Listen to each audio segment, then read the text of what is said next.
Tardigrader, også kendt som bjørnedyr, er fascinerende mikroskopiske væsener med bemærkelsesværdige overlevelsesevner.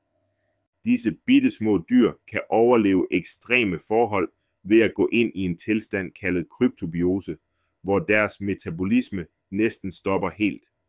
Tardigrader kan endda overleve i det ydre rum, hvor de udsættes for intens stråling og næsten absolut nulpunkt temperatur. Deres overlevelsesevne skyldes særlige proteiner og høje niveauer af sukkerarten trehalose, som beskytter deres celler mod skader. Når forholdene bliver gunstige igen, kan tardigrader hurtigt genoptage deres normale aktiviteter, ofte inden for bare få timer.